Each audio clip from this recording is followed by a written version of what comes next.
Encontré a alguien que me hace verdaderamente feliz. Y no voy a renunciar a eso. Eso fue lo último que escuché antes de que todo se derrumbara. No fue un extraño quien me dijo eso. No fue a alguien de la calle. Fue a Aurora, mi esposa, la mujer con la que dormí en la misma cama durante 25 años. La mujer para quien yo trabajé cada día de mi vida sin quejarme. Y lo peor, lo que todavía hoy me cuesta pronunciar en voz alta, es que no estaba sola cuando lo dijo. Estaban ahí Jonathan, mi hijo, y Julieta, mi hija, los tres juntos, mirándome, como si yo fuera el problema. Todos me abandonaron. Mi esposa, mi hijo, mi hija. Y yo salí de esa casa sin mirar atrás, sin lágrimas, sin súplicas, con una maleta en la mano y la cabeza en alto.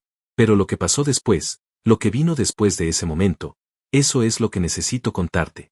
Porque si te quedas hasta el final de esta historia, vas a entender por qué hoy, por primera vez en muchos años, puedo decir que soy un hombre libre. Y vas a entender también por qué aquellos que me traicionaron terminaron enfrentando algo que ninguno de ellos esperaba. Quédate, porque esta historia empieza con una traición, pero no termina como una derrota. Esa tarde yo venía del trabajo. 49 años, la espalda cargada de cansancio, los pies pesados como si cargaran con todo lo que había construido en estas décadas. Entré por la puerta principal como siempre, con la llave que yo mismo había pagado, en la casa que yo mismo había levantado sacrificio por sacrificio. Y lo primero que vi fue a los tres juntos.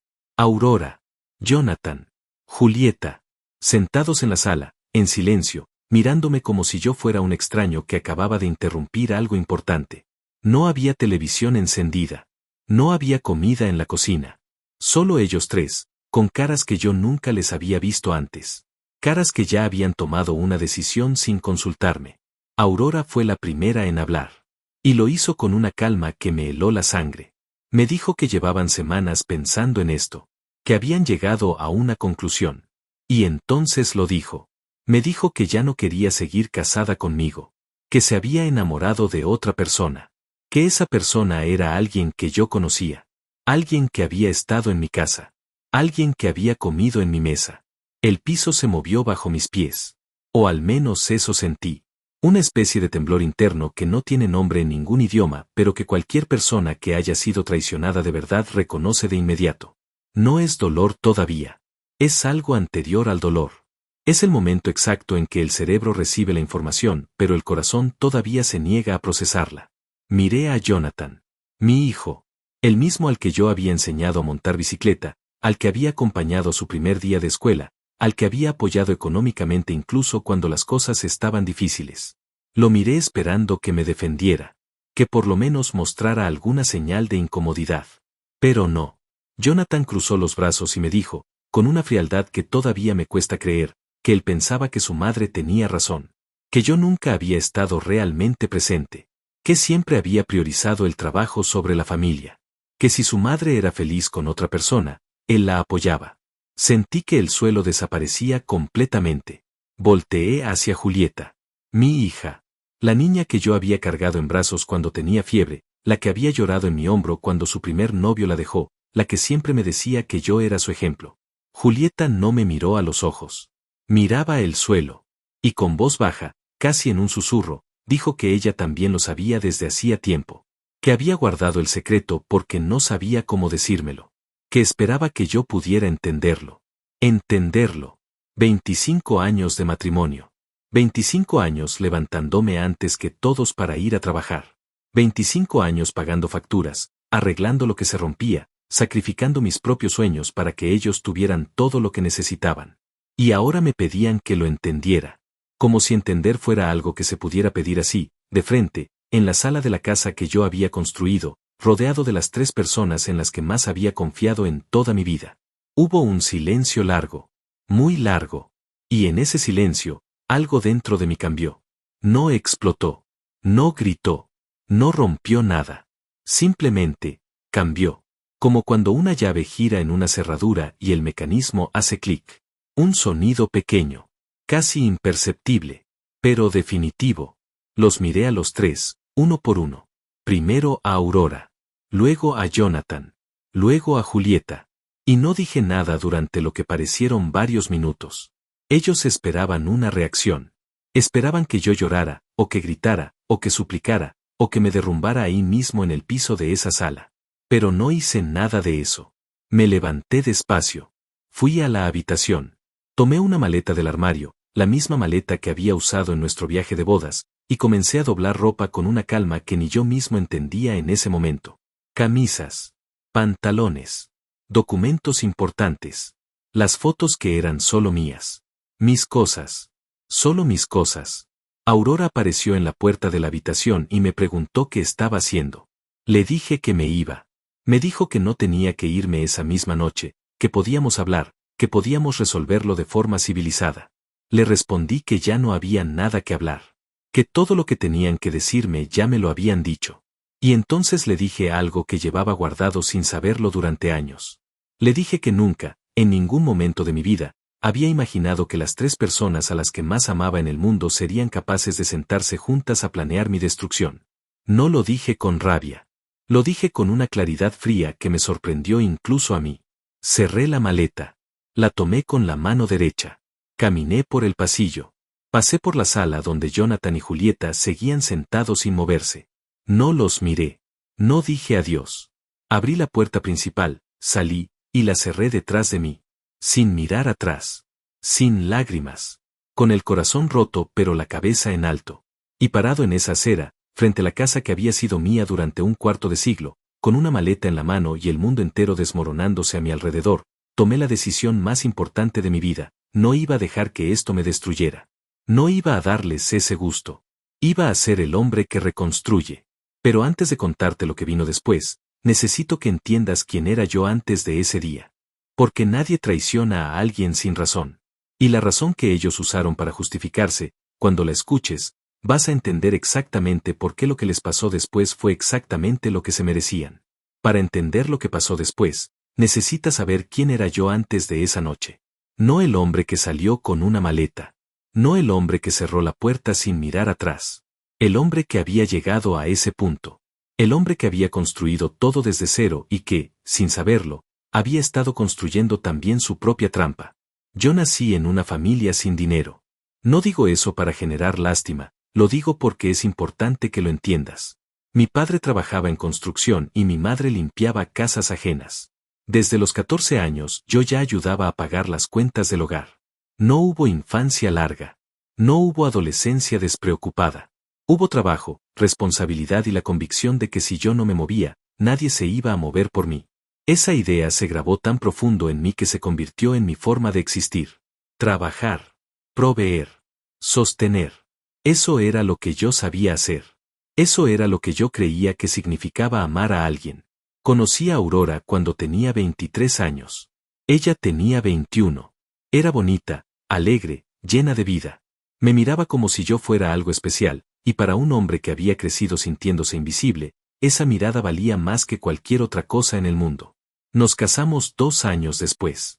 No teníamos casi nada. Rentábamos un cuarto pequeño, compartíamos un solo auto viejo, y yo trabajaba doble turno para que pudiéramos ahorrar algo. Aurora trabajaba también al principio, pero cuando llegó Jonathan, decidimos juntos que ella se quedaría en casa. Fue una decisión que tomamos los dos. O al menos eso creí siempre. Jonathan nació cuando yo tenía 26 años. Julieta llegó 3 años después. Y con cada hijo que llegaba, yo sentía que la responsabilidad se multiplicaba, pero también la determinación. Porque ya no era solo por mí. Era por ellos. Por ese niño que me miraba con los ojos bien abiertos. Por esa niña que se dormía en mis brazos. Por Aurora, que me decía que yo era el mejor hombre que había conocido en su vida. ¿Sabes lo que hace eso con un hombre que creció sintiéndose invisible? Lo convierte en una máquina. Una máquina de producir, de resolver, de sostener. Y yo me convertí exactamente en eso. Me levanté temprano cada mañana durante 25 años. Trabajé en lo que fuera necesario. Cambié de empleo cuando se presentó algo mejor. Aprendí cosas nuevas cuando el mercado lo exigió. Llegué a ganar bien, no de manera extraordinaria, pero suficiente para darles una casa propia, un auto decente, vacaciones una vez al año, educación a mis hijos sin que ellos tuvieran que preocuparse por nada. Pero hubo un precio que pagué sin darme cuenta. Y ese precio se llama presencia. No estuve en muchos cumpleaños. No fui a todas las obras de teatro de la escuela. No escuché suficientes conversaciones en la cena porque llegaba demasiado tarde o demasiado cansado. Creía que proveer era suficiente. Creía que el dinero que dejaba en la mesa cada mes era la forma más concreta de decirle a mi familia que los amaba. Nadie me dijo que estaba equivocado. O si alguien lo hizo, yo no supe escucharlo. Porque cuando uno lleva toda la vida siendo la persona que sostiene todo, no sabe cómo detenerse. No sabe cómo soltar el peso sin sentir que está fallando. Y Aurora lo sabía. Ella conocía esa parte de mí mejor que nadie. Sabía que si me decía que algo le molestaba, yo lo resolvía con dinero o con trabajo. Sabía que yo no tenía el vocabulario emocional para darle lo que tal vez necesitaba. Y en vez de hablar conmigo, en vez de sentarse frente a mí y decirme con honestidad que algo estaba fallando en nuestro matrimonio, eligió otro camino. Eligió a otro hombre. No sé exactamente cuándo empezó. Pero sí sé, porque después me enteré de detalles que preferiría no saber, que llevaba más de un año con esa relación antes de que me lo dijera. Un año entero. 365 días en los que yo seguía yendo a trabajar, seguía pagando la hipoteca, seguía creyendo que mi familia estaba bien, mientras en mi propia casa se construía una mentira del tamaño de un edificio. Y lo que más me dolió no fue la infidelidad en sí. Lo que más me dolió fue descubrir que mis hijos lo sabían. Jonathan lo sabía desde hacía varios meses. Julieta desde hacía casi un año.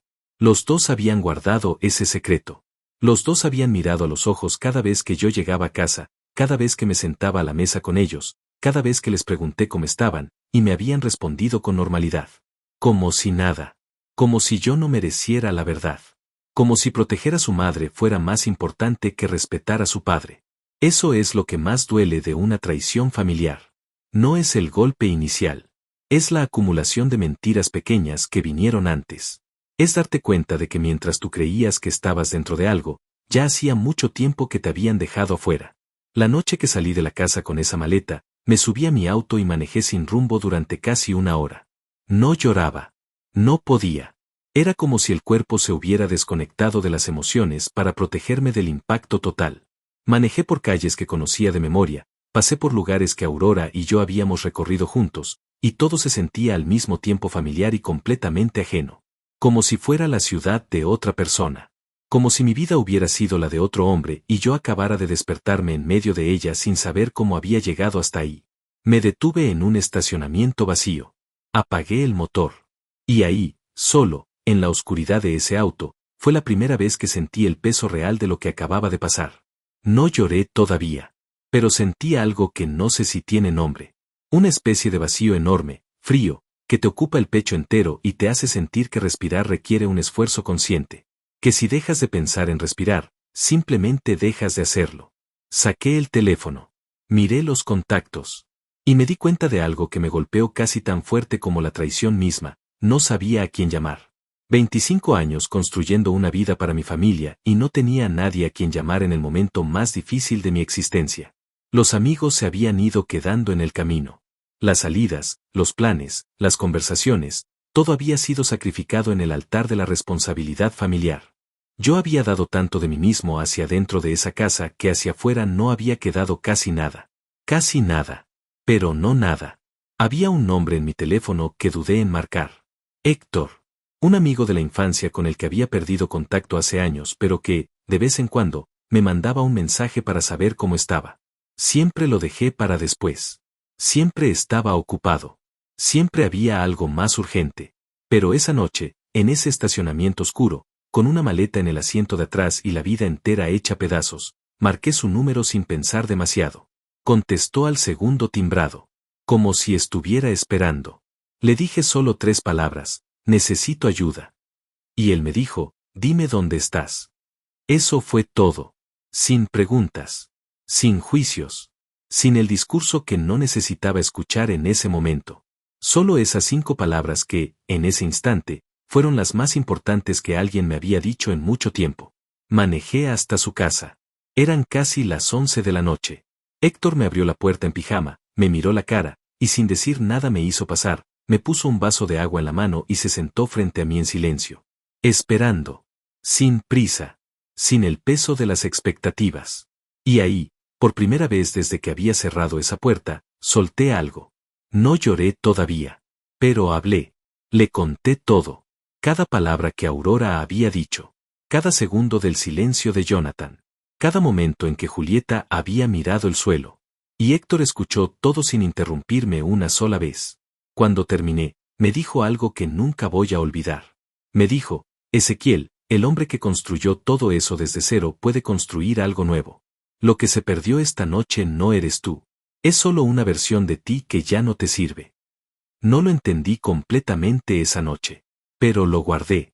Lo guardé en el único lugar que nadie había podido tocar todavía. Dormí en el sofá de Héctor esa primera noche. Y las siguientes 4 también. No era un sofá cómodo. Era uno de esos muebles viejos que ya habían pasado por demasiadas mudanzas y que tenían un resorte en el centro que se clavaba en la espalda si no te acomodabas exactamente en el ángulo correcto. Pero yo dormía bien. O al menos mejor de lo que hubiera esperado. Tal vez porque el cuerpo, cuando está verdaderamente agotado de cargar algo demasiado pesado durante demasiado tiempo, encuentra descanso incluso en los lugares más incómodos. O tal vez porque, por primera vez en mucho tiempo, no había nadie a mi lado que me estuviera mintiendo. Los primeros días fueron extraños. No de una manera dramática, no como en las películas donde el protagonista llora mirando por la ventana con música triste de fondo. Era una extrañeza más silenciosa, más cotidiana. Me despertaba y durante los primeros segundos, antes de que la memoria terminara de encenderse, todo estaba bien. Y luego llegaba el recuerdo. No como un golpe, más como una marea. Lenta, constante, inevitable. Y entonces tenía que volver a decidir, cada mañana, si iba a dejarme hundir o si iba a ponerme de pie. Elegí ponerme de pie.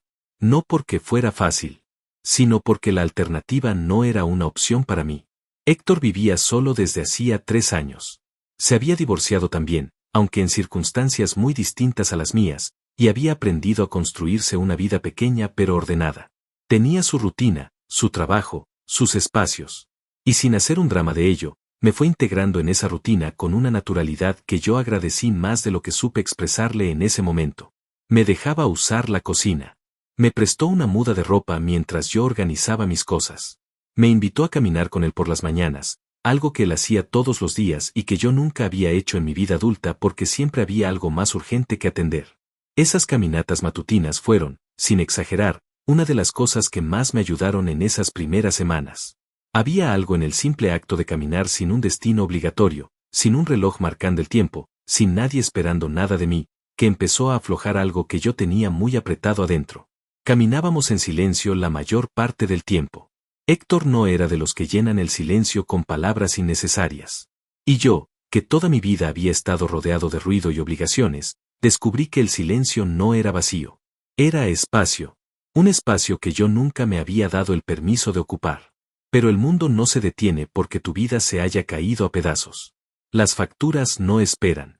Los compromisos no desaparecen. Y yo tenía asuntos prácticos que resolver con una urgencia que no podía ignorar. El primero y más inmediato era el dinero. Yo seguía trabajando, gracias a Dios, y mi sueldo seguía llegando. Pero la cuenta bancaria que había compartido con Aurora durante 25 años era un territorio complicado. Había ahorros. Había inversiones pequeñas que habíamos hecho juntos.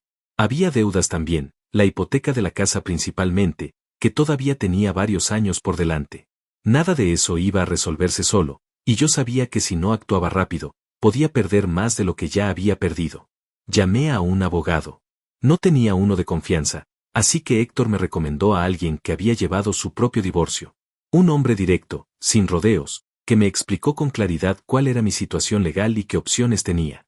La conversación duró casi 2 horas y al final de ella yo tenía la cabeza llena de términos jurídicos y el estómago lleno de una ansiedad fría que se instala cuando uno se da cuenta de que una vida construida durante décadas puede reducirse a una serie de documentos, cifras y negociaciones.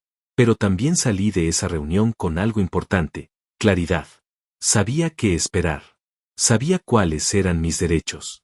Y sabía que, aunque el proceso iba a ser difícil, yo no estaba en una posición tan vulnerable como Aurora probablemente esperaba que estuviera.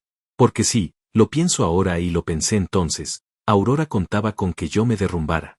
Contaba con que el dolor me paralizara lo suficiente como para que ella pudiera manejar los términos de la separación a su favor. Había visto esa táctica antes, en divorcios de conocidos, y reconocí el patrón. La confesión repentina, el frente unido con los hijos, la presión emocional para que yo tomara decisiones apresuradas en un momento de vulnerabilidad máxima. No funcionó.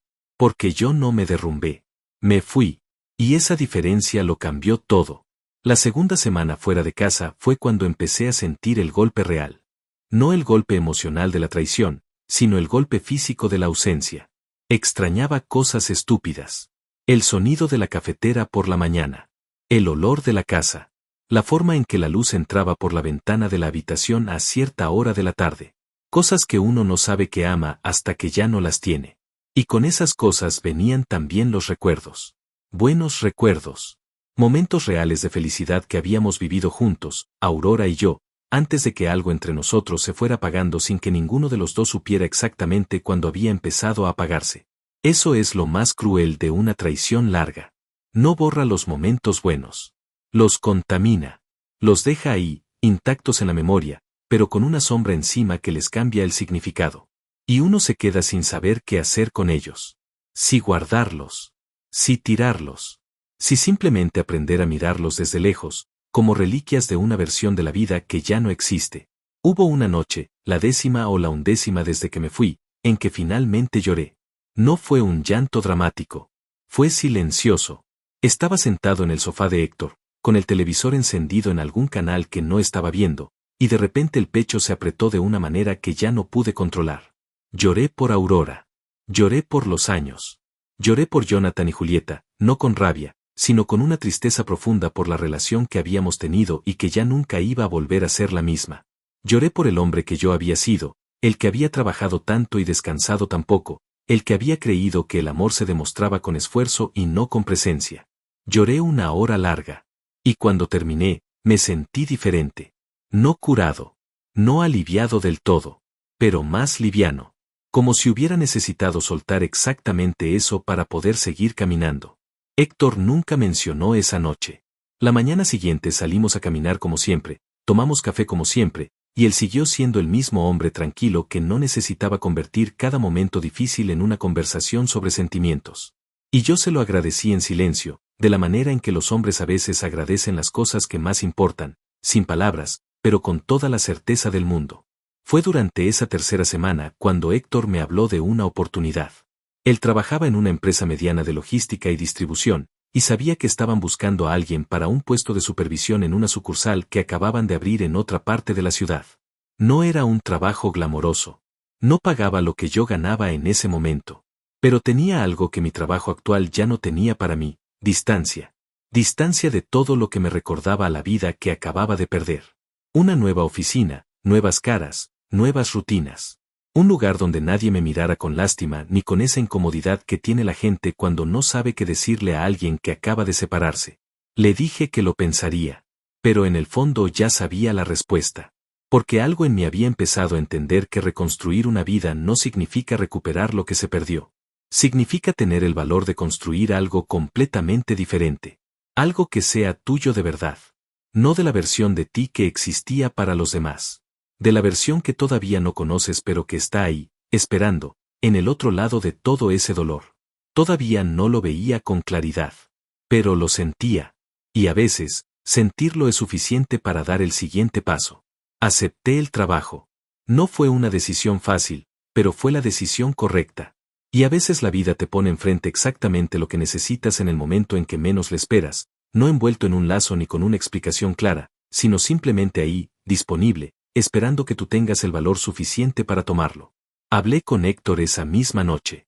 Le dije que sí, que quería conocer a las personas de la empresa, que quería saber más sobre el puesto, que estaba dispuesto a empezar desde un nivel más bajo si eso significaba un nuevo comienzo en un lugar donde nadie me conociera como el hombre al que su familia había traicionado. Héctor sonrió de una manera que no era de celebración sino de alivio. Como si hubiera estado esperando esa respuesta y no hubiera querido presionarme para que llegara a ella por mí mismo. La entrevista fue una semana después. Me puse la ropa más presentable que tenía en esa maleta que había empacado con tanta calma aquella noche, me miré en el espejo del baño de Héctor, y vi a un hombre que se veía más cansado de lo que recordaba pero también más honesto. Sin la carga de aparentar que todo estaba bien. Sin la máscara que uno se pone cuando vive una mentira sin saberlo. Solo yo. 49 años, una vida hecha pedazos y la determinación de no quedarme entre los escombros. La entrevista duró 40 minutos. El encargado de recursos humanos era un hombre joven, mucho más joven que yo, pero que sabía escuchar. Le hablé de mi experiencia, de los años que llevaba trabajando en el sector, de las responsabilidades que había manejado. No le hablé de mi vida personal, por supuesto, pero creo que algo en mi manera de hablar, en la forma directa y sin adornos en que respondí cada pregunta, le dio la impresión de que era alguien que ya no tenía tiempo que perder en rodeos. Me llamaron 3 días después para decirme que el puesto era mío. Esa noche, Héctor abrió una botella de vino que guardaba para ocasiones especiales y brindamos en la pequeña cocina de su departamento, sin discursos, sin celebraciones exageradas. Solo 2 hombres que habían vivido suficiente para saber que los comienzos verdaderos no llegan con fanfarria. Llegan en silencio, casi sin que uno se dé cuenta, como el amanecer que no pide permiso para aparecer. Empecé a trabajar el lunes siguiente. El primer día fue exactamente lo que necesitaba y exactamente lo que temía al mismo tiempo. Nadie me conocía. Nadie sabía nada de mí más allá de lo que decía mi currículum. Nadie me miraba con esa mezcla de compasión e incomodidad que había empezado a detectar en los ojos de las personas de mi trabajo anterior, esas personas que de alguna manera se habían enterado de lo que había pasado y que no sabían cómo comportarse conmigo. Aquí era simplemente Ezequiel, el nuevo supervisor, el hombre que llegaba puntual, que hacía su trabajo sin quejas y que se tomaba el café solo en silencio durante el descanso de la mañana. Había algo liberador en ser un desconocido. Toda mi vida adulta había estado definido por mis roles. El esposo de Aurora. El padre de Jonathan y Julieta. El hombre responsable, el proveedor, el que nunca fallaba. Y ahora, por primera vez, era simplemente yo. Sin historia conocida. Sin expectativas heredadas. Sin el peso de una identidad construida para los demás. Las primeras semanas en el trabajo nuevo fueron intensas pero buenas. El equipo era pequeño, unas 12 personas, y había una dinámica que tardé un poco en leer pero que una vez que entendí me resultó manejable. Había tensiones normales de cualquier ambiente laboral, pequeños conflictos de personalidad, maneras distintas de hacer las cosas. Pero nada que no pudiera manejarse con paciencia y con la experiencia que dan los años. Me concentré en el trabajo con una intensidad que sorprendió incluso a mis nuevos compañeros. No porque quisiera impresionar a nadie, sino porque necesitaba algo concreto en que poner la energía que de otra manera se hubiera convertido en rumia, en pensamientos circulares, en el tipo de cavilación oscura que destruye a los hombres desde adentro cuando no tienen a dónde dirigir su fuerza. El trabajo fue mi ancla durante esos meses. Y al mismo tiempo, por primera vez en mi vida, no era solo el trabajo. Porque Héctor me había enseñado algo con esas caminatas matutinas que yo no había sabido darme en décadas, el valor del tiempo propio. Empecé a caminar solo también. No siempre con Héctor, sino a veces por mi cuenta, en las tardes después del trabajo, por rutas que iba descubriendo sin prisa. Encontré un parque a 20 minutos de la empresa que tenía una banca frente a un lago artificial pequeño, y me senté ahí varias tardes seguidas sin hacer nada más que mirar el agua y dejar que los pensamientos pasaran sin aferrarme a ellos. Sonaba a algo trivial. Pero para un hombre que había pasado 25 años sin detenerse nunca, aprender a sentarse sin culpa fue casi un acto revolucionario. Fue en ese parque donde conocí a Estefanía. No fue un encuentro cinematográfico. No hubo miradas cruzadas al otro lado de una sala iluminada, ni música de fondo, ni ninguno de esos momentos que el cine nos ha enseñado a esperar cuando algo importante está a punto de ocurrir. Fue mucho más simple que eso. Ella estaba sentada en la misma banca que yo solía ocupar, leyendo un libro, y yo llegué sin darme cuenta de que alguien ya estaba ahí. Me disculpé, iba a buscar otro lugar, y ella levantó la vista del libro y me dijo que había espacio suficiente para los dos. Nos sentamos en silencio durante un rato largo. Ella siguió leyendo. Yo seguí mirando el agua. Y luego, sin que ninguno de los dos lo planeara, empezamos a hablar. No recuerdo exactamente de qué fue la primera conversación. Creo que empezó por algo sin importancia, el clima, el parque, algún comentario casual sobre la ciudad. Pero había algo en la manera en que Estefanía hablaba que me resultó diferente a todo lo que había conocido en mucho tiempo. Era directa sin ser brusca. Era curiosa sin ser invasiva. Preguntaba cosas con un interés genuino que no intentaba disimular, pero tampoco exigía respuestas. Y tenía una manera de escuchar, con los ojos en ti, con el cuerpo orientado hacia la conversación, que hacía sentir que lo que uno decía importaba de verdad. Hablamos casi 1 hora ese primer día. Cuando ella se levantó para irse me dijo su nombre. Yo le dije el mío. Y eso fue todo. No hubo intercambio de números esa primera vez. No hubo ningún gesto cargado de intención. Solo dos personas que se habían sentado en la misma banca y habían descubierto que era agradable hablar con alguien que no te conocía de antes. Volví al parque al día siguiente. Y al otro. A la misma hora, a la misma banca. Digo la verdad cuando digo que no fui buscándola conscientemente. Pero tampoco me habría molestado encontrarla. Y el tercer día, ella estaba ahí de nuevo. Esa segunda conversación fue más larga. Y la tercera, más larga todavía. Poco a poco, sin forzar nada, fui conociendo algo de su historia. Estefanía tenía 44 años. Había tenido su propio capítulo difícil algunos años atrás, una relación larga que terminó de maneras que la habían obligado a reaprender quién era cuando dejaba de ser la mitad de alguien más. Sabía lo que era reconstruirse. Lo había hecho. Y cuando yo, con cautela y sin entrar en detalles dolorosos, le conté algo de lo que había vivido en los últimos meses, no me miró con lástima. Me miró con reconocimiento. Eso fue lo que me llegó más hondo. No la compasión. El reconocimiento. Porque hay una diferencia enorme entre alguien que te mira y piensa pobrecito y alguien que te mira y piensa yo también he estado ahí. La lástima te achica. El reconocimiento te iguala. Y yo, que había pasado meses sintiéndome reducido por lo que me había hecho mi familia, necesitaba que alguien me viera como un igual más de lo que hubiera podido expresar con palabras. No me enamoré de Estefanía de la noche a la mañana. No fue así. Fue algo mucho más gradual, más honesto, más construido sobre conversaciones reales y silencios compartidos que sobre impulsos o necesidades de llenar un vacío. Empezamos a encontrarnos más seguido. Primero en el parque, luego tomando café en un lugar cercano, luego caminando por distintas partes de la ciudad que ninguno de los dos había explorado del todo. Y en algún punto de ese proceso, sin que hubiera un momento exacto que yo pudiera señalar en un calendario, me di cuenta de algo que no había sentido en años. Me sentía bien. No bien en el sentido de que todo estuviera resuelto o de que el dolor hubiera desaparecido por completo, sino bien en el sentido más simple y más poderoso de la palabra. Bien cuando caminaba. Bien cuando hablaba. Bien cuando me reía de algo que ella decía. Bien cuando llegaba a casa, que ya no era el sofá de Héctor sino un departamento pequeño que había rentado hacía unas semanas, y pensaba en la conversación del día y sonreía sin que nadie me estuviera mirando. Ese tipo de bien que nadie te puede dar si no lo has construido primero desde adentro. Y mientras yo construía eso, mientras aprendía lentamente a ser una versión de mí mismo que no existía para sostener a nadie sino simplemente para vivir, allá en la casa que había dejado atrás, las cosas empezaban a moverse de una manera que yo todavía no sabía. Pero pronto me enteraría. Llevaba casi 4 meses fuera de esa casa cuando recibí el primer mensaje de Julieta. No era un mensaje largo. No era una disculpa elaborada ni una explicación detallada de todo lo que había pasado. Era solo unas pocas líneas que decían que quería saber cómo estaba yo, que pensaba en mí, que esperaba que estuviera bien. Lo leí 3 veces. Y luego apagué la pantalla y puse el teléfono boca abajo sobre la mesa. No respondí ese día. Tampoco al día siguiente. No porque quisiera castigarla ni porque estuviera construyendo una estrategia de silencio para hacerla sentir mal, sino porque genuinamente necesitaba tiempo para decidir qué sentía antes de decidir qué decía. Porque había aprendido, en esos 4 meses de soledad y reconstrucción, que reaccionar rápido desde el dolor casi nunca lleva a nada bueno.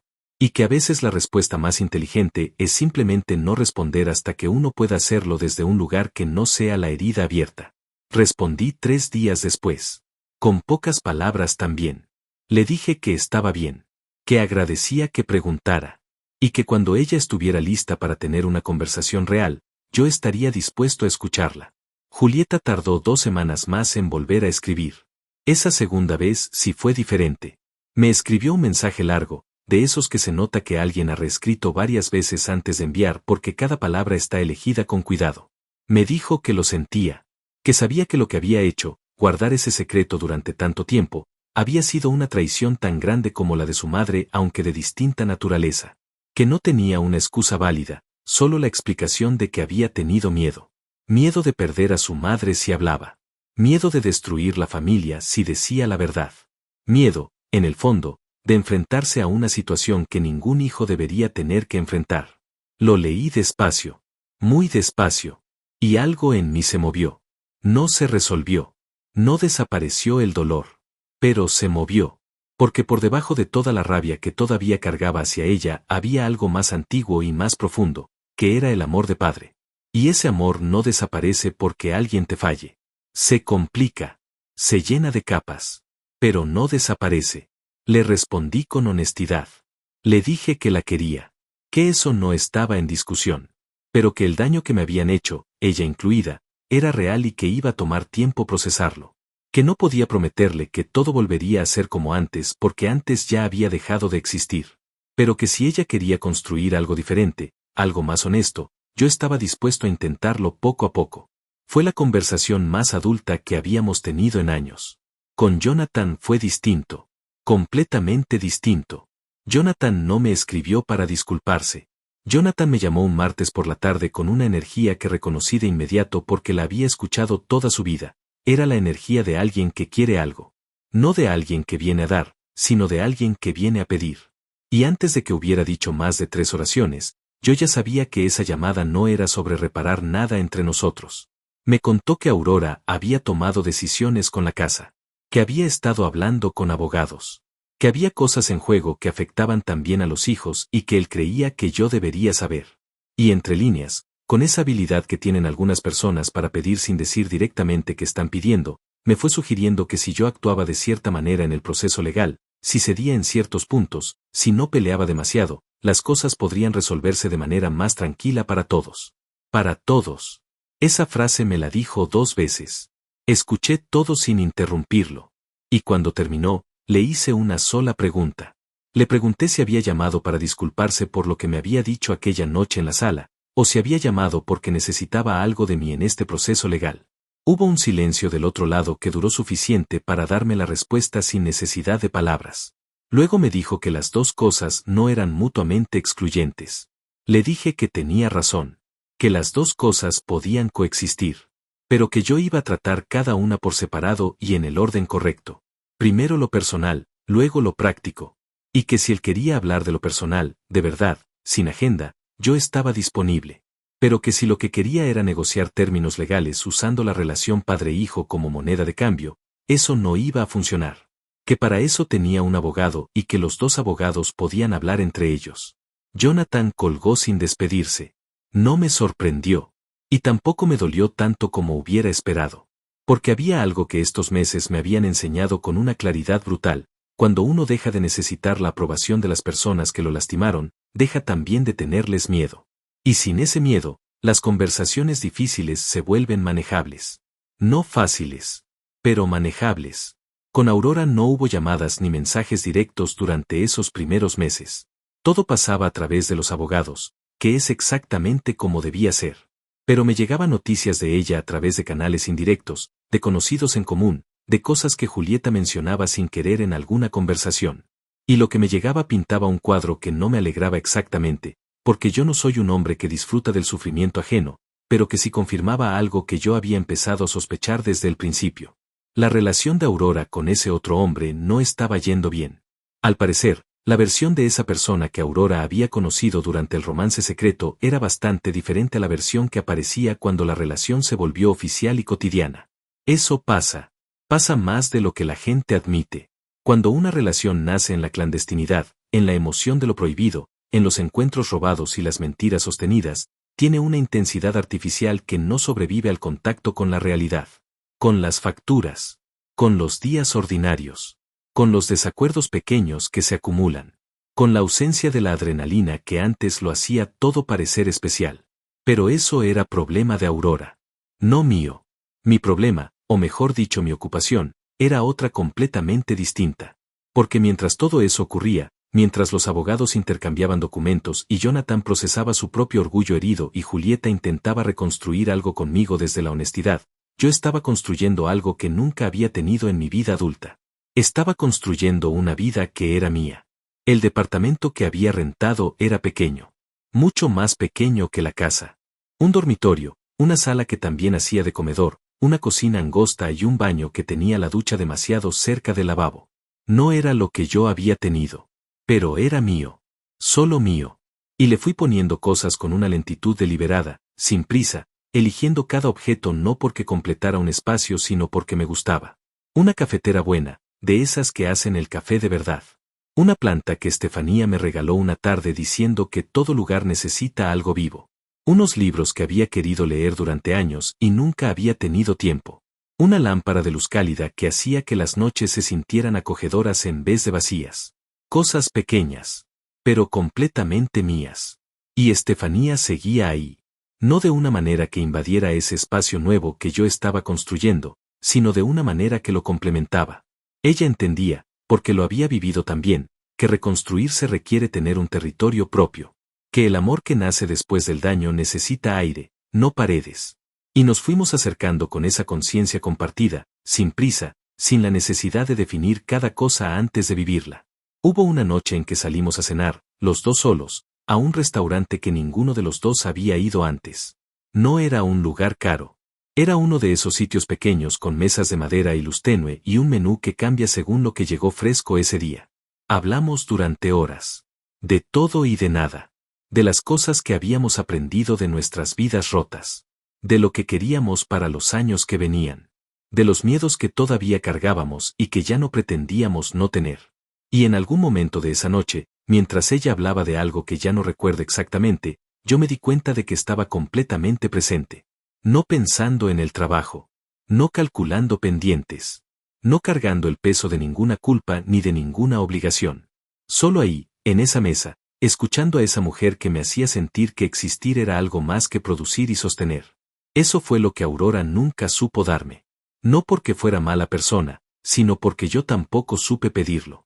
Porque ninguno de los dos supo cómo construir eso entre nosotros antes de que fuera demasiado tarde. Pero con Estefanía era diferente. Y yo lo sabía. Lo sabía con una certeza tranquila, sin urgencia ni euforia, que era exactamente el tipo de certeza en la que uno puede confiar. Lo que no sabía todavía era que las cosas en la casa que había dejado atrás estaban a punto de complicarse mucho más. Y que muy pronto, las personas que me habían abandonado iban a aparecer de nuevo en mi puerta. Pero esta vez, yo ya no era el mismo hombre que habían conocido. Fue un jueves por la mañana cuando recibí la llamada que no esperaba. No era Julieta. No era Jonathan. Era un número que no tenía guardado pero que reconocí de inmediato cuando la voz habló al otro lado. Era Aurora. Directamente. Sin abogados de por medio. Sin intermediarios. Solo ella, con una voz que sonaba diferente a la que recordaba. Más apagada. Más pequeña. Como si alguien le hubiera quitado algo que antes la hacía sonar segura de sí misma. Me dijo que necesitaba hablar conmigo. Que no era sobre el proceso legal. Que era algo personal. Le dije que tenía 5 minutos y que escuchaba. Hubo una pausa larga antes de que empezara a hablar.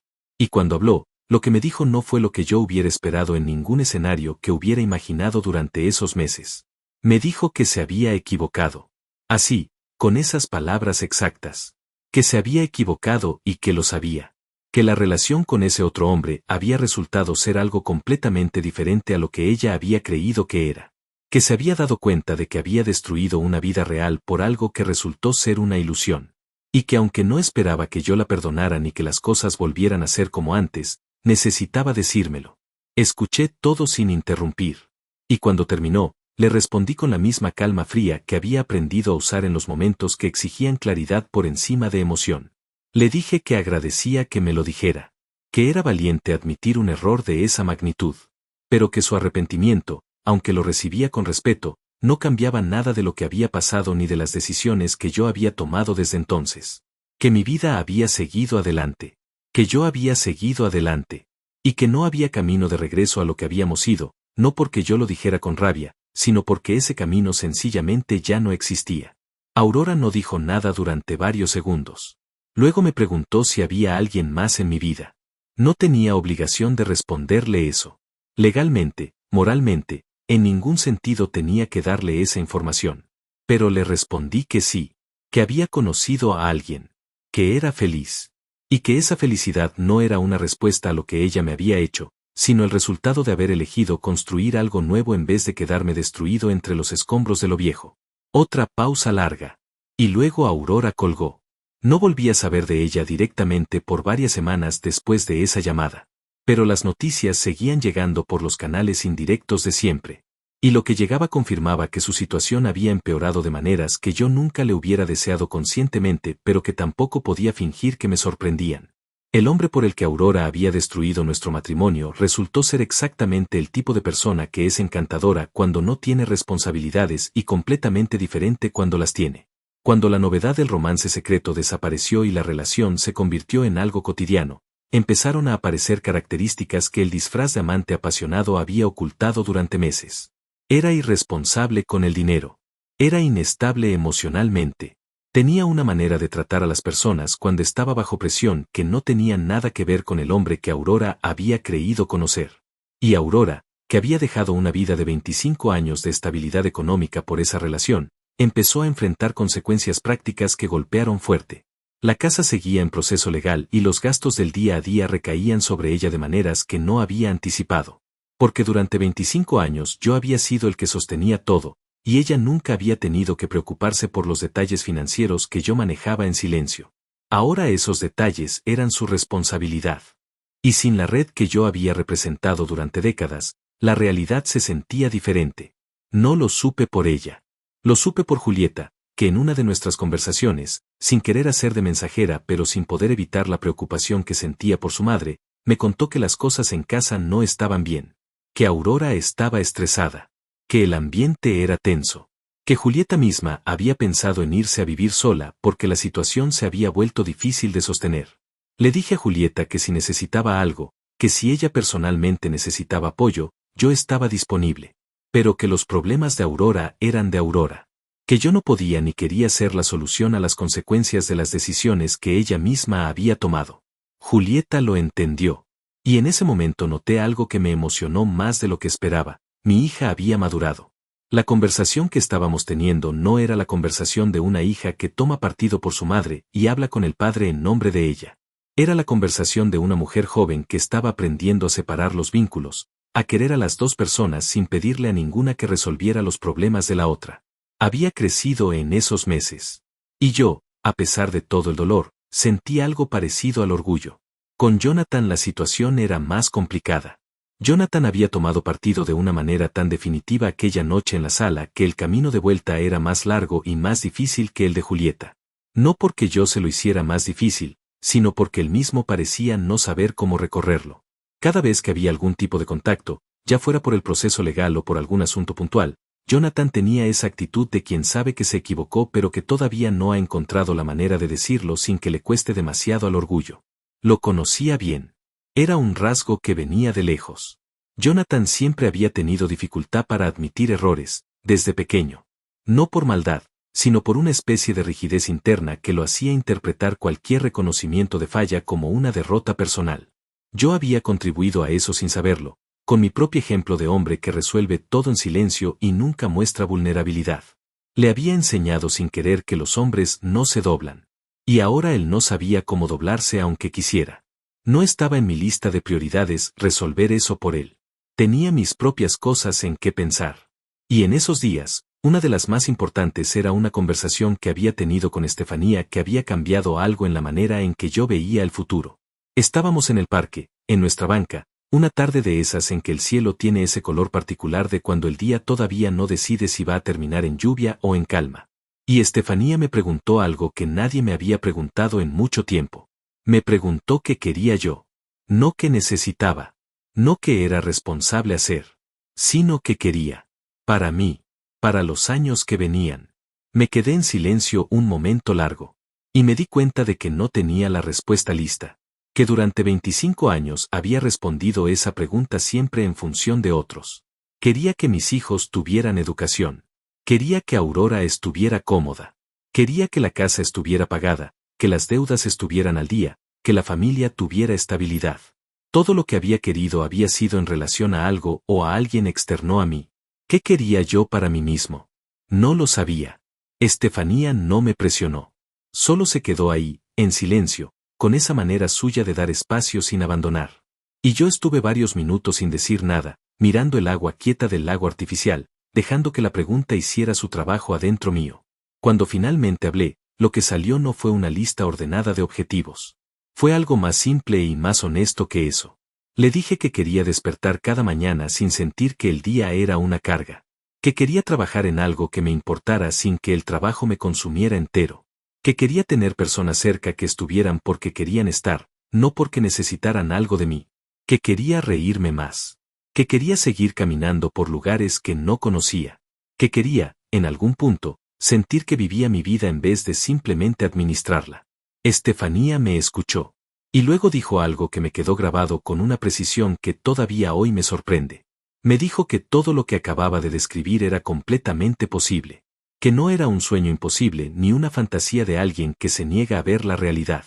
Era simplemente una vida real, construida con elecciones conscientes.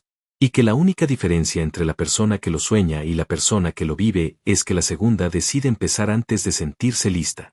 Decidir antes de sentirse listo. Esa frase se instaló en mí como se instalan las cosas que llegan en el momento exacto en que uno las necesita. No con ruido, con raíz.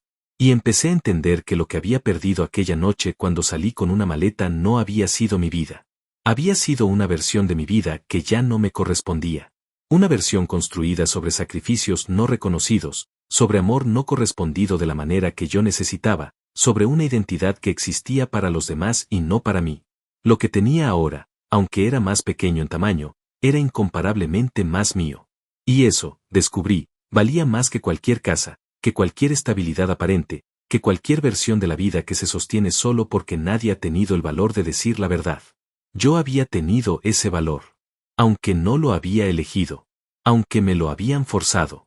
Y ahora, parado en ese lugar nuevo, con Estefanía a mi lado y Héctor en el horizonte y Julieta intentando construir algo honesto conmigo, sentía algo que hacía meses no reconocía en mí mismo.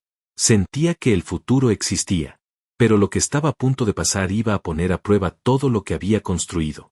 Porque algunas personas, cuando pierden lo que tenían, no aprenden. Solo buscan recuperar lo que perdieron. Y estaban a punto de buscarlo en mí. Fue un sábado por la mañana cuando Jonathan apareció en la puerta de mi departamento. No había avisado. No había mandado un mensaje antes. No había llamado para preguntar si podía venir. Simplemente apareció, con esa manera suya de moverse por el mundo como si los espacios de los demás fueran una extensión natural del suyo propio. Lo vi por el ojo de la puerta antes de abrir y sentí algo que no era exactamente sorpresa, sino más bien una confirmación de algo que había estado esperando sin saber cuándo llegaría. Abrí la puerta. Me miró un segundo antes de hablar, como si estuviera evaluando algo, como si la forma en que yo abriera esa puerta le dijera más de lo que cualquier palabra podría decirle. Y lo que vio no fue lo que esperaba, estoy seguro de eso. Porque el hombre que estaba parado frente a él no era el hombre que había salido de la casa familiar con los hombros cargados y la vida hecha pedazos. Era un hombre descansado. Un hombre que había dormido bien. Un hombre que tenía café recién hecho en la cocina y planes para la tarde que no incluían a nadie que le estuviera pidiendo algo. Lo invité a pasar. Se sentó en la sala y miró alrededor con una expresión que no supo disimular del todo. Creo que esperaba encontrar algo diferente. Algo más triste, más precario, más acorde con la imagen de un hombre destruido que su imaginación probablemente había construido durante estos meses. En cambio encontró un departamento pequeño pero ordenado, con una planta en la ventana, libros en el estante, una lámpara de luz cálida y el olor a café que llenaba el ambiente de una manera que hacía sentir que alguien vivía ahí de verdad. No sobrevivía. Vivía. Le serví café sin preguntarle si quería porque era la mañana y era lo correcto, y porque quería darle algo con las manos para que el silencio inicial no pesara demasiado. Lo tomó. Lo sostuvo con las dos manos. Y estuvo un momento largo sin decir nada, mirando la taza. Finalmente habló. Me dijo que las cosas estaban difíciles. No lo dijo con esas palabras exactas. Jonathan nunca era tan directo cuando hablaba de algo que lo incomodaba, sino con rodeos y frases incompletas que yo fui armando mientras escuchaba. La situación económica en la casa había cambiado mucho desde que yo me fui. Los gastos que yo había cubierto durante años ahora eran un peso que nadie estaba manejando bien. Aurora estaba estresada y eso creaba una tensión constante. La relación con el otro hombre había empeorado al punto en que ya casi no estaba en la casa, lo cual significaba que los gastos recaían completamente sobre Aurora. Y Jonathan, que había estado viviendo en la casa familiar porque era cómodo y económico, empezaba a sentir que esa comodidad se estaba acabando. Lo escuché todo. Y mientras le escuchaba, noté algo que me produjo una mezcla extraña de tristeza y de claridad. Jonathan no había venido a disculparse. Había venido a ver si yo podía ser, de alguna manera, una solución a los problemas que su propia lealtad mal puesta había contribuido a crear. No lo decía con esas palabras. Probablemente ni siquiera lo pensaba con esa claridad. Pero estaba ahí, en la manera en que evitaba el tema real, en la manera en que describía la situación siempre desde afuera, como si fuera el problema de otros y no algo en lo que él había tenido un papel activo. Cuando terminó de hablar, hice una pausa larga antes de responder. Le dije que lo escuchaba, que entendía que la situación era difícil. Y luego le hice la misma pregunta que le había hecho meses atrás en aquella llamada telefónica, pero esta vez en persona, mirándolo a los ojos. Le pregunté si había venido a hablar de lo nuestro, de lo que había pasado entre nosotros como padre e hijo, o si había venido porque necesitaba algo práctico de mi parte. Jonathan bajó la vista. Y eso me dijo todo. No me enojé.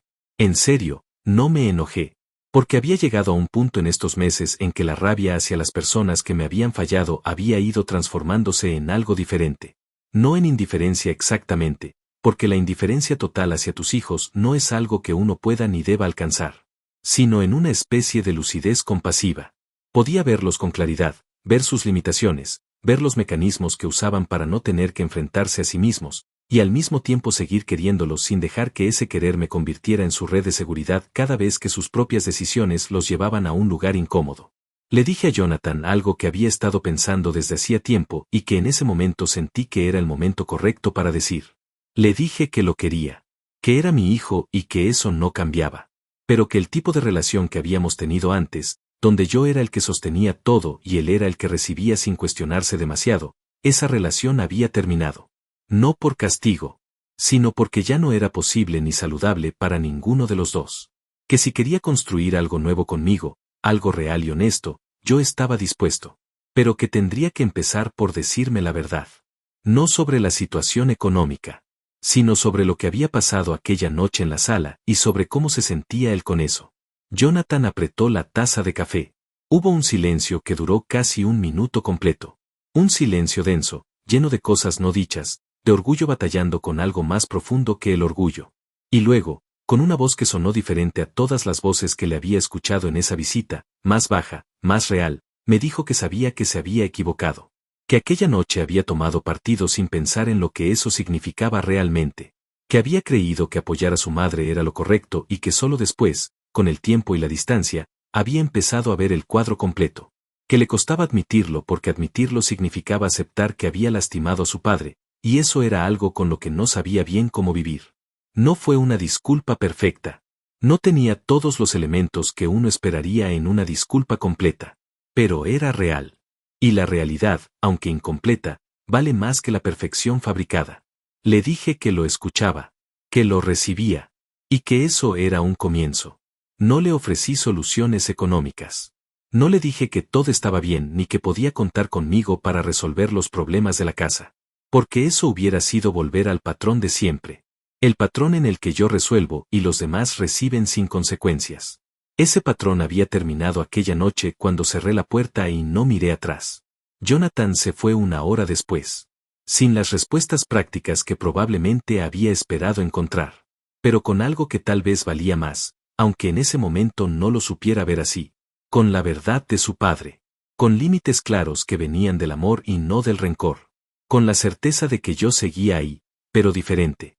Más honesto. Más firme. Más completo. Cerré la puerta después de que se fue y me quedé un momento parado en la sala en silencio. Y luego fui a la cocina, me serví otro café, y llamé a Estefanía. Le conté lo que había pasado. Ella escuchó, como siempre, sin interrumpir, sin juzgar, sin darme más consejo del que yo había pedido. Y cuando terminé, me preguntó cómo me sentía. No cómo estaba, sino cómo me sentía. Esa distinción, pequeña para algunos, para mí era enorme. Porque toda mi vida las personas me habían preguntado cómo estaba y yo siempre había respondido bien, aunque no fuera verdad. Nadie me había preguntado cómo me sentía con la expectativa real de recibir una respuesta honesta. Le dije que me sentía tranquilo. Que era extraño decirlo después de una conversación tan cargada con mi hijo, pero que era verdad. Que me sentía tranquilo porque había respondido desde un lugar que era mío de verdad, no desde el miedo ni desde la culpa ni desde la necesidad de que él me aprobara o me quisiera de cierta manera. Había hablado como el hombre que quería ser. Y eso, descubrí, Produce una paz que ninguna aprobación externa puede darte. Estefanía sonrió al otro lado del teléfono. Lo supe aunque no podía verla. Hay personas cuya sonrisa se escucha. Me dijo que tenía algo que contarme también. Que había hablado con su jefa esa semana sobre un proyecto nuevo en el que querían que ella participara. Algo más grande de lo que había hecho hasta ahora, con más responsabilidad pero también con más libertad creativa. Y que al pensar en si aceptarlo o no, había pensado en mí. No porque necesitara mi permiso ni mi opinión, sino porque había pensado en lo que yo había dicho aquella noche en el restaurante, sobre querer vivir la vida en vez de administrarla. Y había decidido que sí, que iba a aceptar. Me alegré por ella con una alegría que era completamente limpia. Sin envidia. Sin miedo de que crecer significara alejarse. Solo alegría pura por alguien que elegía expandirse en vez de encogerse. Eso también era nuevo para mí. Querer el bien de alguien sin condiciones, sin calcular que me tocaba a mí en el reparto, sin el miedo secreto de que si la otra persona florecía yo quedaría en segundo plano. Ese miedo había estado en mí durante años sin que yo lo reconociera. Y ahora no estaba. Quedamos en vernos esa tarde. Colgué el teléfono, terminé el café, y miré por la ventana de mi departamento pequeño hacia la calle de abajo. Era una mañana común. Gente caminando. Un perro jalando su correa. Un niño en bicicleta con ruedas de entrenamiento que todavía tambaleaba pero que no se caía. Y pensé que así era exactamente esto. Tambaleante todavía en algunos momentos. Pero sin caerse. Avanzando. Pasaron 3 meses más antes de que la situación llegara al punto que yo, en el fondo, sabía que iba a llegar. No fue una sorpresa. Fue más bien la confirmación de algo que había visto venir desde lejos, con esa claridad que uno desarrolla cuando deja de estar en el centro del caos y empieza a observarlo desde afuera. Cuando dejas de ser el que apaga los incendios empiezas a ver con mucha más nitidez cómo se originan. Y lo que había estado gestándose en la casa que yo había dejado atrás no era un incendio pequeño. Era algo que había acumulado combustible durante meses y que finalmente encontró la chispa que necesitaba para encenderse del todo. Me enteré primero por Julieta. Me llamó un miércoles por la noche con una voz que reconocí de inmediato como la voz de alguien que ha estado conteniendo algo durante demasiado tiempo y que ya no puede seguir conteniéndolo. Me dijo que se había ido de la casa, que había tomado sus cosas y se había ido a vivir con una amiga mientras encontraba algo más estable. Que la situación con su madre había llegado a un punto que ella ya no podía sostener emocionalmente, que Aurora y el otro hombre habían terminado definitivamente, que él se había ido llevándose cosas que no eran suyas, que había dejado deudas que Aurora no sabía cómo manejar, y que el ambiente en la casa era una mezcla de angustia, rabia contenida y silencio pesado que hacía imposible vivir ahí con algún tipo de paz. Escuché todo sin interrumpir. Le pregunté cómo estaba ella. No la situación. Ella. Julieta estuvo un momento en silencio antes de responder. Y luego dijo algo que me llegó muy adentro. Me dijo que estaba aprendiendo. Que había cometido errores grandes, que sabía que me había fallado, que todavía cargaba eso. Pero que también estaba aprendiendo a no repetir los mismos patrones. Que ver lo que le había pasado a su madre, ver cómo una decisión tomada desde la emoción sin pensar en las consecuencias podía desmoronar una vida entera, le había enseñado algo que ninguna clase ni ningún libro hubiera podido enseñarle. Le había enseñado que las acciones tienen peso real, que el peso no desaparece porque uno decida ignorarlo. Le dije que estaba orgulloso de ella por decir eso. Y lo decía en serio. Le pregunté si necesitaba ayuda económica para el primer mes en el lugar nuevo.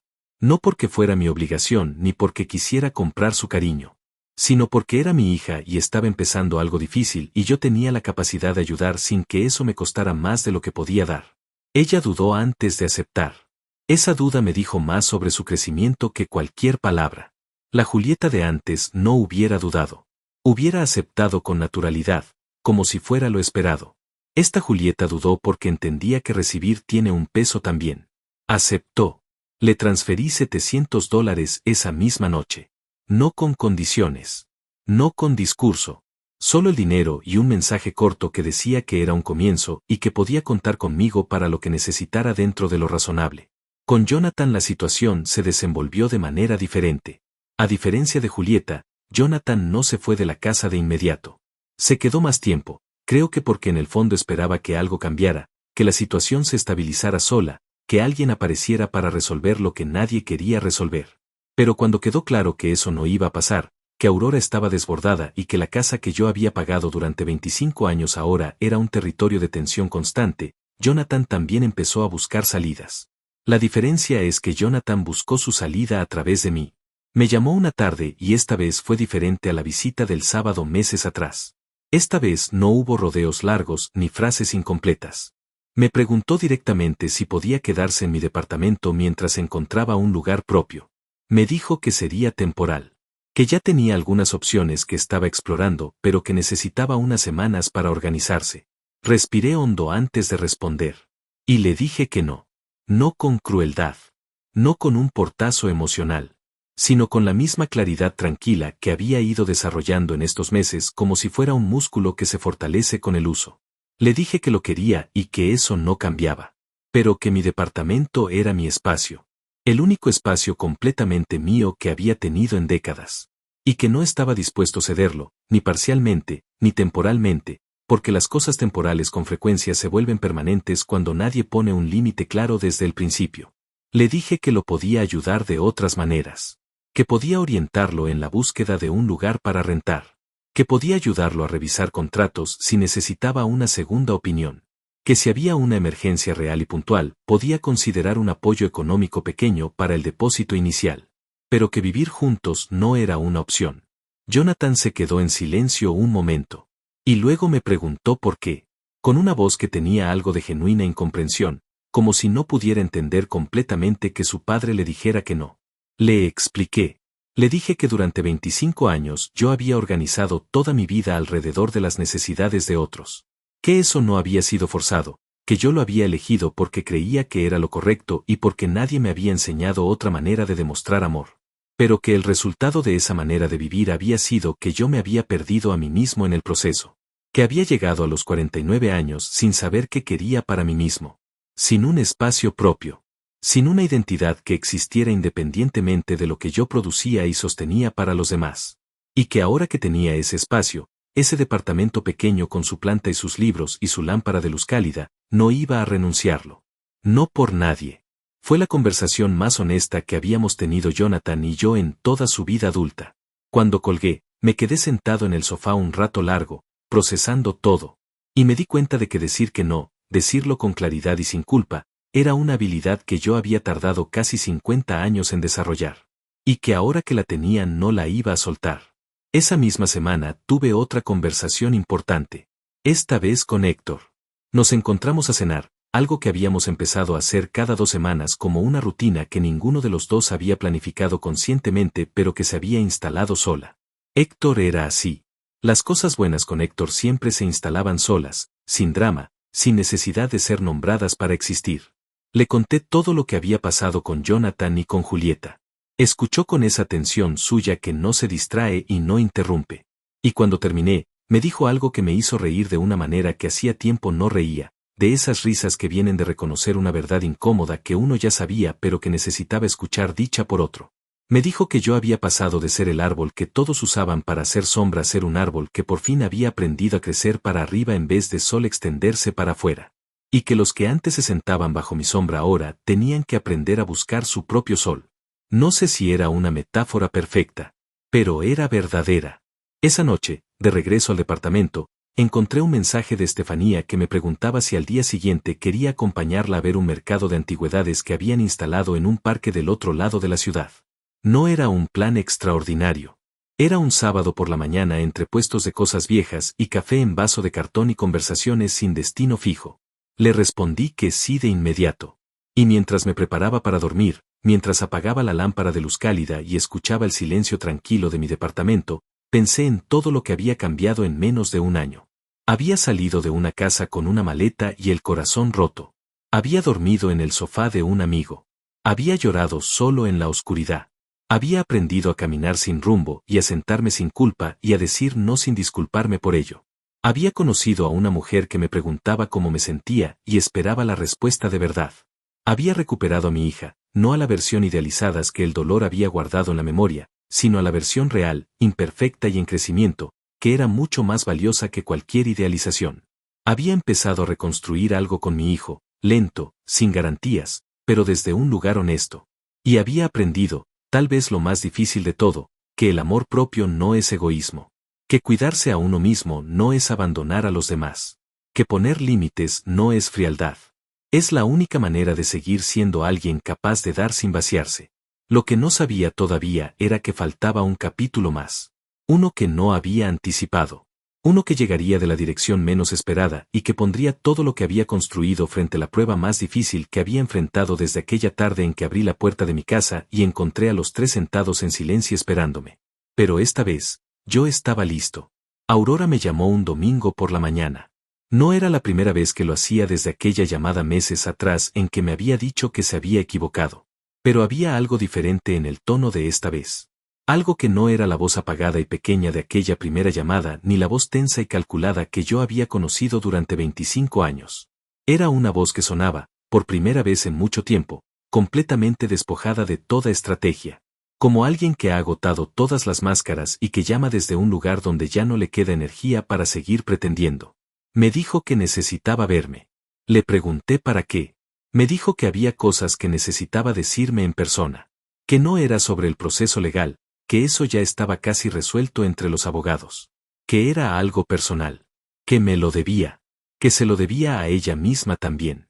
Estuve un momento en silencio antes de responder. Una parte de mí, la parte que había aprendido a protegerse en estos meses, quería decir que no. Que ya habíamos dicho todo lo que había que decir. Que el capítulo estaba cerrado y que abrirlo de nuevo no traía nada bueno para ninguno de los dos. Pero había otra parte, más profunda y más vieja, que entendía que algunas conversaciones necesitan ocurrir aunque no cambien nada práctico. Que hay palabras que las personas necesitan decir y escuchar para poder cerrar algo de verdad. No para volver, sino para soltar. Le dije que sí, que podíamos vernos. En un lugar público, neutral, sin la carga emocional de ningún espacio que perteneciera a alguno de los dos. Acordamos un café cerca del centro, un lugar que ninguno de los dos había frecuentado antes, un territorio de nadie donde las conversaciones difíciles pudieran ocurrir sin el peso de la memoria pegada a las paredes. Llegué primero. Me senté en una mesa junto a la ventana y pedí un café solo mientras esperaba. Miré la calle afuera durante unos minutos y noté que estaba tranquilo. No ansioso. No lleno de rabia anticipada ni de tristeza preparada. Tranquilo. Y me pareció extraordinario, en el sentido más literal de la palabra, que pudiera sentarme a esperar a la mujer que me había destruido el matrimonio y sentirme simplemente tranquilo. Aurora llegó puntual. La vi entrar desde la ventana antes de que me viera a mí. Y lo que vi me detuvo un segundo. No porque me produjera lo que hubiera producido antes, no hubo ni rastro de ese amor viejo ni de esa rabia reciente. Sino porque vi a una persona que había envejecido de una manera que no tenía que ver con los años sino con el peso. Había algo en la manera en que cargaba los hombros, en la línea de su mandíbula, en la forma en que buscaba con la vista entre las mesas, que decía que esta mujer había vivido algo difícil y que lo seguía cargando todavía. Me vio. Caminó hacia la mesa. Se sentó. Nos miramos un momento sin decir nada. Luego ella habló. Lo que me dijo durante los siguientes 40 minutos no lo voy a reproducir palabra por palabra porque hay conversaciones que pertenecen solo a las personas que las tuvieron. Pero sí voy a decir lo esencial. Me dijo que había tenido tiempo, demasiado tiempo, para verse a sí misma con honestidad. Que lo que había hecho no había sido solo un error de juicio o una decisión tomada en un momento de debilidad. Había sido el resultado de años de no hablar, de no pedir lo que necesitaba, de convencerse de que la insatisfacción que sentía era culpa mía cuando en realidad era una conversación que nunca habíamos tenido los dos juntos. Que en vez de hablar había buscado afuera lo que debería haber buscado adentro, primero en ella misma y luego en nuestra relación. Que había involucrado a los hijos de una manera que no tenía justificación. Que le había hecho a Jonathan y a Julieta cargar con algo que era responsabilidad de adultos y no de hijos. Y que todo eso, junto, era algo con lo que iba a tener que vivir durante mucho tiempo. No lloraba mientras decía todo eso. Y eso me dijo más que si hubiera llorado. Las lágrimas a veces son alivio. Lo que ella tenía en la cara no era alivio. Era la expresión seria y sin adornos de alguien que está mirando sus propios errores sin pedirle a nadie que los minimice. Cuando terminó me preguntó si podía decirle algo. No si la perdonaba. No si podíamos volver a intentarlo. Solo si podía decirle algo. Pensé antes de hablar. Y le dije la verdad. Le dije que yo tampoco había sido el hombre que ella necesitaba durante muchos años. que había creído que proveer era suficiente y que esa creencia nos había costado caro a los dos. Que si hubiera sabido escuchar mejor, si hubiera estado más presente, si hubiera aprendido antes que el amor no se demuestra solo con trabajo y dinero sino también con atención y con tiempo, tal vez las cosas hubieran sido diferentes. No estaba disculpando lo que ella había hecho. Estaba reconociendo que las historias rotas raramente tienen un solo culpable. Le dije también que la perdonaba. No porque lo que había hecho estuviera bien, sino porque cargar el peso de no perdonar era un trabajo demasiado pesado para el resto de mi vida, y yo había decidido viajar liviano. Que el perdón no era para ella. Era para mí. Para poder seguir caminando sin ese peso en la espalda. Aurora me miró durante un momento que se sintió más largo de lo que fue. Y luego dijo gracias. Solo eso. Gracias. Nos despedimos en la puerta del café con la distancia correcta, sin el abrazo forzado de personas que ya no saben cómo tocarse ni la frialdad innecesaria de personas que necesitan demostrar que ya no les importa nada. Solo dos personas que habían compartido 25 años de vida y que ahora se decían adiós desde un lugar de verdad. La vi alejarse por la calle y no sentí nada que me jalara hacia atrás. Solo sentí que algo que había estado abierto durante meses finalmente se cerraba. No con portazo. Con la suavidad de una puerta que alguien cierra con cuidado porque sabe que del otro lado hay algo que merece silencio. Caminé de regreso al departamento con las manos en los bolsillos y el sol de la mañana en la cara. Esa tarde Estefanía vino a casa. Habíamos planeado cocinar juntos, algo que habíamos empezado a hacer los domingos como una de esas rutinas pequeñas que construyen la vida real sin que uno lo note hasta que ya son parte de quien eres. Ella traía los ingredientes. Yo ponía la música. Y cocinábamos en esa cocina angosta que apenas tenía espacio para dos personas moviéndose al mismo tiempo, chocándonos los codos, riéndonos de los accidentes culinarios, hablando de todo y de nada con la comodidad de dos personas que ya no tienen que esforzarse para estar bien juntas. Le conté lo de la reunión con Aurora mientras picábamos cebolla. Sin drama. Con la misma naturalidad con que le contaba cualquier cosa de mi día. Estefanía escuchó y cuando terminé me preguntó cómo me sentía. Como siempre. Esa pregunta que nunca se cansaba de hacer. Le dije que me sentía libre, que era la primera vez que usaba esa palabra para describir cómo estaba y que lo decía en serio.